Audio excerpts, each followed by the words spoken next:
En manchette ce soir, l'usine d'Arbec à Amos touchée par un incendie majeur. Les opérations de transformation de bois sont perturbées. La prochaine hausse des loyers fait réagir dans la région. Et procès d'agression sexuelle d'une policière de Val-d'Or, la plaignante contre-interrogée.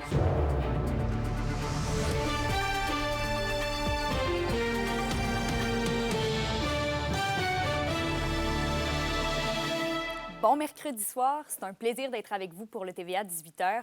On commence le bulletin de ce soir à Amos, où un important incendie s'est déclenché hier en fin d'après-midi à l'intérieur de l'usine d'Arbec. Une quarantaine de pompiers ont été mobilisés pour venir à bout de maîtriser le feu. Alexis Dumont vous donne les autres détails. C'est hier soir vers 16h30 que les pompiers ont été appelés à se rendre à l'usine Arbec d'Amos, alors qu'un important incendie s'est déclenché à l'intérieur du bâtiment. Ça a resté au niveau de la machinerie.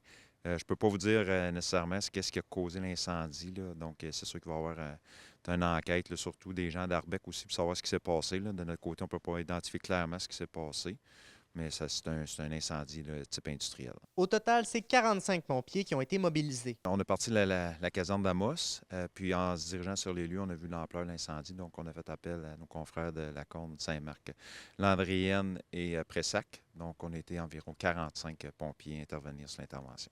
Un scénario qui génère des inquiétudes. Première réaction, c'est une grande inquiétude. On souhaite qu'il n'y ait pas personne qui soit blessé. On espère aussi que nos services d'incendie vont être en mesure de contenir le feu. C'est particulièrement inquiétant hier soir. La ville d'Amos avait d'ailleurs demandé à l'ensemble des citoyens hier soir de limiter sa consommation d'eau afin de préserver l'ensemble des ressources pour les services de sécurité incendie. Bien, en fait, quand on a une baisse de pression, surtout aux températures qu'on a présentement, c'est sûr que ça pourrait créer des problèmes dans le réseau. Ça peut aussi occasionner des problèmes de gel de ligne. Nous, ce qu'on a dû faire, c'est on vient mettre un débit d'eau supplémentaire dans la canalisation pour s'assurer que toutes les têtes de gicleurs fonctionnent à leur maximum. Donc, avec ça, et en plus avec nos boyaux aussi, donc on vient demander une grande quantité d'eau au réseau. Donc, c'était pour vraiment s'assurer là, que le réseau puisse fournir à la demande. Maintenant, quelle sera la suite des choses pour l'usine? L'objectif là-dedans, c'est sûr qu'il y a beaucoup de travailleurs, hein? Alors, ça concerne des vies, des familles. On espère qu'ils vont relancer l'usine le plus rapidement possible. Encore faut-il que ce soit sécuritaire puis qu'ils puissent bien faire l'évaluation des dommages internes. La ville d'Amos apporte son soutien à l'usine d'Arbec et souhaite bien sûr que les activités de l'usine puissent reprendre le plus rapidement possible. Alexis Dumont, RNC Nouvelles, Amos. Et dans le dossier de l'habitation, le tribunal administratif du logement a établi la hausse moyenne suggérée pour les augmentations de loyer de 2025. Il suggère une augmentation de près de 6 %, une donnée qui fait réagir dans la région, comme nous le rapporte Alexandre Cabana. La porte est ouverte. Dès maintenant, les propriétaires pourraient, s'ils le souhaitent, augmenter le loyer de leurs locataires actuels jusqu'à 5,9 % d'augmentation. Un barème record en plus de 30 ans. Il y a quand même, les propriétaires vont en profiter. C'est à 6 %, c'est fait 30 ans qu'on n'a pas vu ça. C'est sûr qu'il y en a plusieurs qui vont s'essayer. Les gens vont tomber en précarité encore davantage là, avec ces hausses de loyer. Moi, je trouve ça vraiment... Je déplore cette situation-là. Puis, ça fait longtemps qu'on en parle qu'il y a une crise du logement. Même la CAQ a reconnu qu'il y avait une crise du logement. À titre d'exemple, pour un loyer mensuel de 1 000 $, on parle d'une augmentation possible de 700 $ par année. Pour l'Association des locataires de l'Abitibi-Témiscamingue, cette nouvelle est un mauvais présage pour l'année 2025. Même les personnes qui travaillent au salaire minimum, je me demande comment ils font pour payer leur loyer là, à 1 200 $ quand ils sont tout seuls. Ou avec une famille, peu importe, là, mais ça reste que c'est pas les propriétaires qui vont avoir de la misère à manger demain matin. Là. De son côté, la Chambre de l'immobilier de l'Abitibi-Témiscamingue déplore des hausses en montagne russe, mais estime que le retour du balancier était attendu du côté des propriétaires. C'est beaucoup si on prend juste ce chiffre-là. Mais si on le ramène sur les 5 dernières années, considérant l'inflation qu'il y a eu, c'est pas si énorme que ça du côté du propriétaire. Un locataire qui a un budget serré et qui voit son loyer augmenter de 5 % au lieu de 2 % peut peut-être faire le saut à la fin.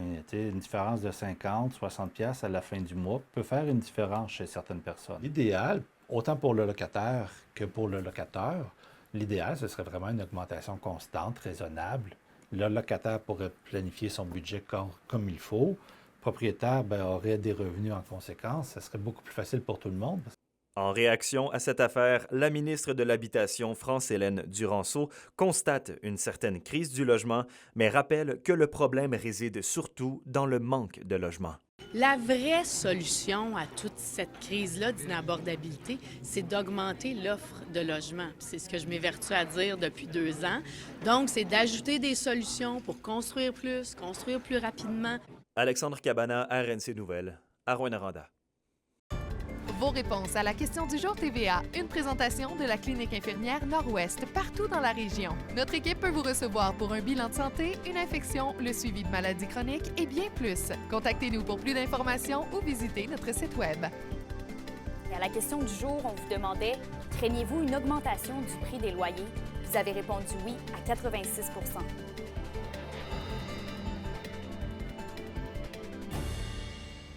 Et le procès de Mélina Côté, une policière de Val-d'Or accusée d'agression sexuelle, se poursuivait aujourd'hui au palais de justice. Et Félix, après avoir témoigné des événements allégués hier, la plaignante s'est fait contre-interroger toute la journée par la défense.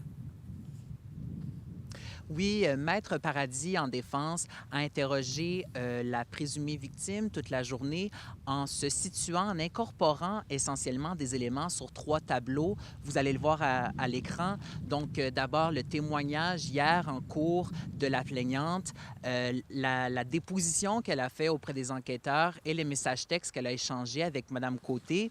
Et au fil de l'interrogatoire, Monsieur Paradis a soulevé des contradictions dans le récit de la plaignante sur ces 3 tableaux distincts.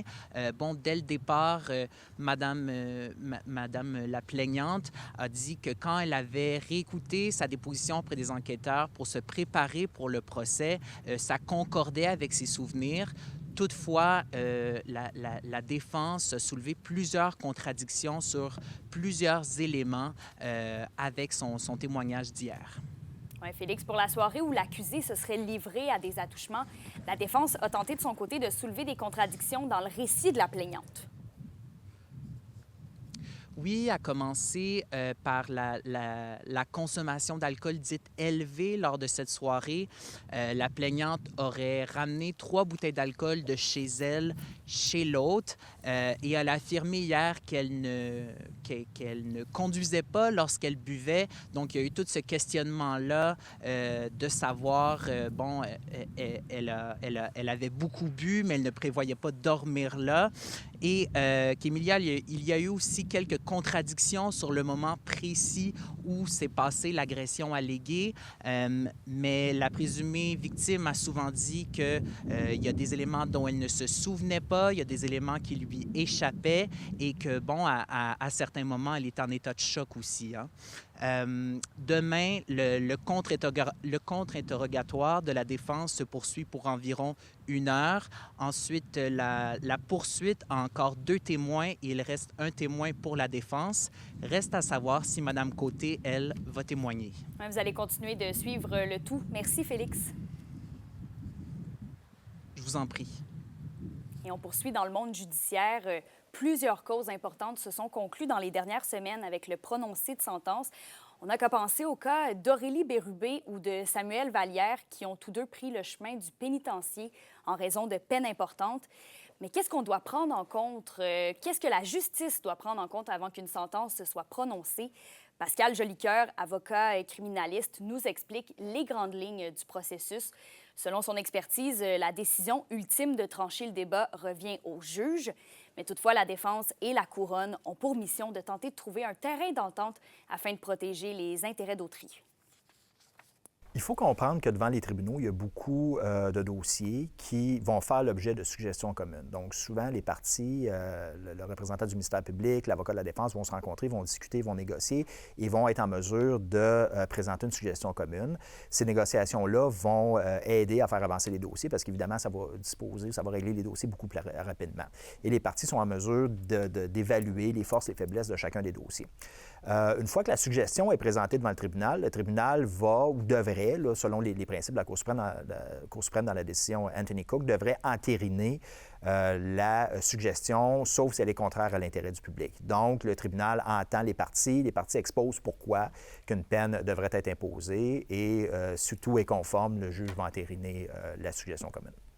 Et maintenant, on continue dans les faits divers. Une femme de Val-d'Or a été arrêtée à la suite d'une perquisition sur l'avenue Perrault. Les policiers ont entre autres saisi hier du cannabis illicite, des champignons magiques et un bâton de baseball avec des clous. Sur place, la Sûreté du Québec a aussi arrêté Mario Bolduc, 58 ans, visé par un mandat d'arrestation dans un dossier d'évasion. Et quant à la suspecte de 47 ans, elle a été libérée en attendant la suite des procédures. Du côté de l'Abitibi-Ouest, de nouvelles sources d'or ont été découvertes au projet aurifère de Duparquet. C'est ce que peut annoncer l'entreprise First Mining à la suite d'un forage d'expansion ciblé. Selon la direction de l'entreprise, ce sont des découvertes encourageantes. Pour First Mining, ces résultats démontrent que Duparquet est bien positionné pour atteindre une croissance significative des ressources et qu'il est l'un des actifs les plus riches en or au Canada. La municipalité de Barrault est présentement en période d'élection pour un poste de conseiller. Les citoyens ont donc jusqu'à ce vendredi 24 janvier pour poser leur candidature au bureau de la présidente d'élection. Présentement, une seule personne a soumis sa candidature et le jour du scrutin sera le dimanche 23 février. Du côté de la communauté de Kitsakik, en raison des grands froids des derniers jours, on le sait, l'école primaire a dû fermer pour la journée. C'est que la génératrice qui alimente l'école en électricité a été endommagée. En théorie, les cours devraient reprendre demain toutefois. Et le dépanneur est lui aussi inaccessible temporairement. L'indice boursier minier au TVA Nouvelle 18h est une présentation de GFM Groupe Financier. Dirigeants d'entreprises et particuliers, fiez-vous aux experts de GFM pour vos placements, assurances de personnes et assurances collectives. Car pour vous, ils vont au-delà de la finance.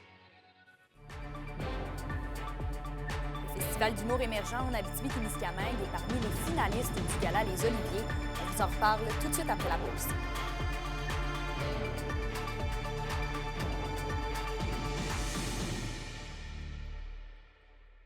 Les SADC de l'Abitibi-Témiscamingue et du nord du Québec vous présentent la bonne nouvelle économique TVA. Un projet d'une valeur de 350 000 $ a permis à l'entreprise Ménéfis Électrique, basée à Chapais, de se démarquer par la conception et le déploiement d'un système de stockage et de distribution d'électricité autonome par batterie lithium, panneaux solaires et générateurs diesel. Ce projet d'envergure a été livré en octobre 2024 au ministère de la Défense nationale canadienne à la suite de plusieurs mois de développement. Les SADC, partenaires de l'économie de la région.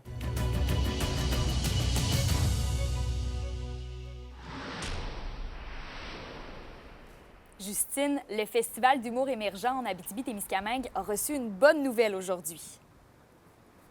Ben oui, Kémélia, ils ont reçu une nomination aujourd'hui au fameux Gala des Oliviers. C'est la première nomination pour le festival et ils sont nommés dans la catégorie Festival d'humour de l'année. Le Gala de l'industrie des Oliviers va avoir lieu le 23 mars prochain au Studio Cabaret de l'Espace Saint-Denis. Et c'est vraiment un honneur pour le festival là, parce que, comme je vous l'ai mentionné, c'est leur première nomination. Cette nomination-là, c'est vraiment une belle tape dans le dos. Honnêtement, moi, je m'y attendais pas du tout. Puis c'est vraiment la plus belle reconnaissance qu'on peut recevoir. Ça donne vraiment comme un saut d'approbation de l'industrie de l'humour pour le festival. Ça montre vraiment qu'on se compare aux gros événements de l'humour au Québec. C'est vraiment incroyable pour moi de recevoir ça aujourd'hui. C'est certain qu'on va être sur place. Puis honnêtement, là, qu'on gagne ou qu'on gagne pas, moi, c'est vraiment la nomination qui est le plus beau cadeau. Là. Je suis vraiment contente juste de pouvoir aller célébrer cette nomination-là avec les autres artisans du milieu de l'humour. Là. C'est vraiment extraordinaire. Et Justine, là, tu as une activité un petit peu plus spirituelle à nous proposer. Oui, c'est un atelier de tarot qui a lieu ce soir à Malartic. L'atelier a lieu de 19h à 20h30 à la bibliothèque de Malartic. Et l'atelier propose l'apprentissage par la pratique des cartes de tarot majeures. C'est le troisième atelier, mais même si vous n'avez pas assisté au premier et au deuxième, vous pouvez totalement vous joindre à ce troisième atelier. C'est réservé aux personnes de 18 ans et plus et l'atelier coûte 20 $. Voici là, ce que ça pourrait vous apporter d'assister à un atelier de tarot. Souvent, on se pose toutes sortes de questions dans la vie, hein?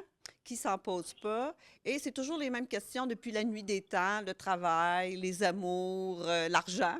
Alors, ça nous permet, là, quand on fait un tirage de cartes, ça nous permet de réfléchir, de voir d'autres points de vue. Ça nous permet aussi de peut-être là, voir notre petite voix à nous, à l'intérieur, notre intuition. Est-ce que je l'écoute pas? Fait que les gens sont curieux de pouvoir là, mettre des mots aussi sur les images parce que les images peuvent nous réveiller des idées ou provoquer des réflexions, des discussions.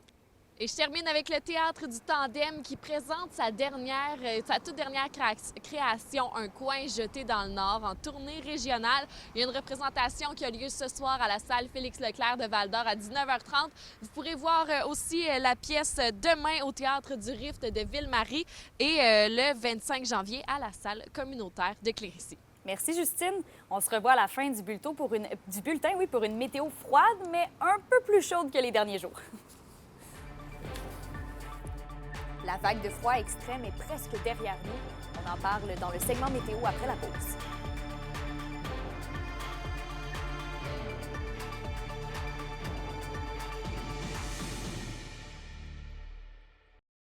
Les sports vous sont présentés par Thibaut Géant, votre concessionnaire de confiance à Rouyn-Noranda, là où qualité et choix se rencontrent.